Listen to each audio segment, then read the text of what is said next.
సంక్రాంతికి వస్తున్నాం, మీ ఎక్స్పెక్టేషన్స్ ఎలా అండి?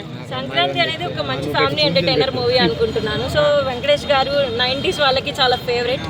సో ఇప్పుడు మాకు కూడా ఫ్రస్ట్రేషన్ అని చెప్పి అది ఇది అని చెప్పి ఇప్పుడున్న యూత్ని కూడా బాగా అట్రాక్ట్ చేస్తున్నారు. సంక్రాంతికి వస్తున్నాం, బెస్ట్ ఫ్యామిలీ ఎంటర్టైనర్ మూవీ అని. కామెడీ డోస్ ఎక్కువ ఉంటుంది అన్నారు. అనిల్ రావుపూడి అంటేనే కామెడీకి కేర్ ఆఫ్ అడ్రస్. సో ఖచ్చితంగా మూవీలో కామెడీ అయితే ఉంటుంది.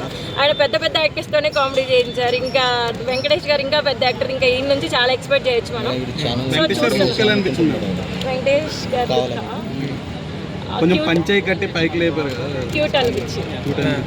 సో ఆయన పాట పాడాడు, ఆ పాట అనిపించింది బాగుంది. ఏదో పొంగల్ అని చెప్పి పాట పాడారు కదా, బాగుంది. బేసిక్గా గోదావరి గట్టి మీద సాంగ్ నాకు బాగా నచ్చింది. అంటే తప్పే ఉంది, ఎవరి రోజు వాళ్ళదే.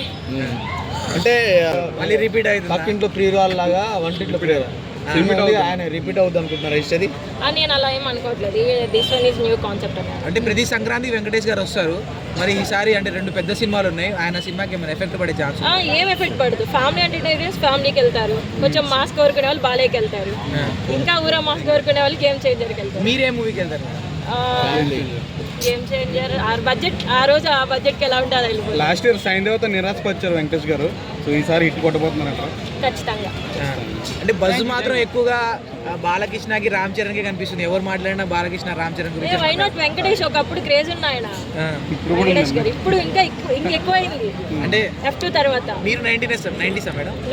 ఐఎమ్ 2001. అయితే వెళ్ళరా మరి సినిమాకి? వెళ్తాను. అంటే బేసిక్గా నేను మూవీస్ మేడం వీడు నీట్గా క్వశ్చన్ అడుగుతున్నట్టే ఈ అన్ని అడుగుతున్నాడు. వద్దే. Thank you madam. Thank you so much. ఇప్పుడు వాడు ఫోటోలు పంపినా? ఏం ఫోటోలు రా,